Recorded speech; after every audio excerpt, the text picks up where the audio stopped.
So I'm a graphic designer and an educator. I have my master's degree in design and a bachelor's degree in sociology. So I'm really interested in this intersection between graphic designers and their ability to make a difference. And what I'm going to talk to you about today is working with students on projects for social value. So one of the assignments I give in my class is to look around in your surroundings and identify a problem and design something that you think can solve that problem. So this student lives in an area where trash is constantly being dumped.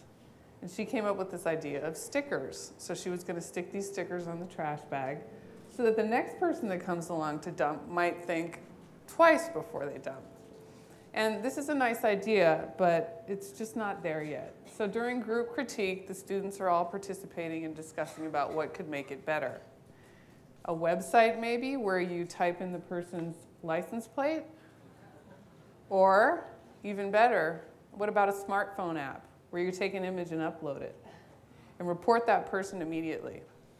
So this is a great example of how students working together can come up with an innovative solution. But this is not a real project. I'm interested in these great social value projects, but this one is not real. So I came up with this course description for something called Citizen Designer. And the course ran at the School of Visual Arts in New York under continuing education. And I was really excited about this course. So on the first day of the class, I asked everyone to write down 10 things that are most important to them. What are 10 things in your life that you really, really care about? And so then we cross-reference our lists and we look for the commonality. And one thing that everybody had on their lists was something that had to do with living a sustainable lifestyle. So somebody had recycling, someone had eating vegetarian, someone had reducing the amount of waste we produce. So we looked at this issue of sustainability. Now, living in New York, construction and reconstruction is going on constantly around you. And there's tons of materials that are being thrown out. And this also revolves around the idea that we perpetuate that new is better. And so everyone always wants something new, even though the thing that they had before still works. Let's just get rid of it and throw it away. So we located this organization called It Green Nyc. And what they do is they salvage surplus building materials and they resell them at low cost and give the money to charity. Actually, nonprofits that work in schools to help educate them about environmental issues. So we were like, this is the perfect organization. We wanted to design work for them. Let's get in touch with them.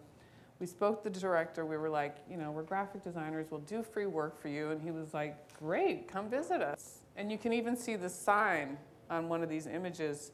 It looks like it was printed on someone's inkjet at home and then just sort of taped up there. So we were like, yeah, you guys need some graphic design help, and we're here to help you. But they don't have any money. And we didn't have any money. So if we were going to help them, how are we going to make these projects actually happen? And I knew about a grant that is offered by Sappy Papers, and it's called Ideas That Matter. And I received this grant a couple years ago because every year I do a pro bono project. And this is how I got funding one year. So we decided to apply for the Ideas That Matter grant. And the students were like, we're never going to get this grant. Are you kidding? But we got it. They learned how to apply for a grant. We got the grant, so we got $6,000, and we had 6 months to spend it within. So this is our group, and you're probably saying to yourself, why are there only 3 students in the class?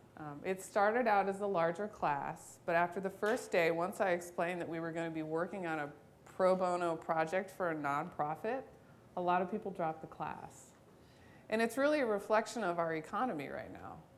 It was about a year ago, so I don't blame them for dropping out. But we ended up with a really nice group of students that really wanted to be there. So Chai Wei is an interaction designer from Tokyo. Alicia is from Mexico City, and she's worked with nonprofit organizations around adoption, animal adoption. And Libby is a painting major from Cranbrook.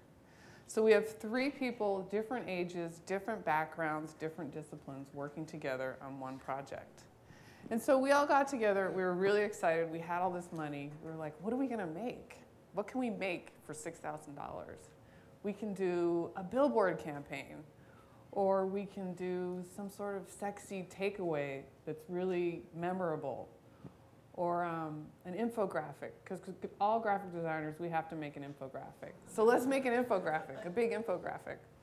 And so we brought all of our great ideas to the client, and we realized that we were on the wrong track. So we wanted to do all these fancy things, but they didn't need that. So we had to revisit the project from the beginning and really talk to them about what they needed. So we went back to square one and we started gathering assets. And we spent the day with the guys that worked at the warehouse. And we realized how much they love what they do. And they have such a sense of humor, and you can see that come through in the images that we collected. And so one thing that they really needed was a brochure that they could give to construction companies, interior design firms. And so we made sure that whatever print materials we produced for them, we did them with a local printer on recycled paper. And this is that brochure. We also made a postcard for them, and it served as their business card. So on the back side, there's a map and directions on how to get there. And these I love. These are signs that we did for their warehouse. And we made 2 sets, one for the warehouse and one for them to take to green expos, because they're transportable and they're sturdy. And they're silkscreen on wood that we found in the warehouse. And while we were at the silk screeners, he had 1,000 misprinted canvas bags. So he donated these to us, and we silk screened on the inside. So we did all of this work, and of course, we worked past the length of the course, but everyone was really involved and invested. And my favorite takeaway quote from a student is this: "Our first inclination was, let's make some sexy design, it's free for them. We thought it would be a vanity project, but it ended up being very practical. It's not about producing an extravagant portfolio piece, but giving the client what they need and being of service." So at the end of the day, they got so much out of this class. They learned to work as a design team, they learned to work with a real client, they produced portfolio pieces that actually existed. The project was covered on several design blogs. It got coverage in Graphic Design USA magazine. And I got to do my pro bono project for the year.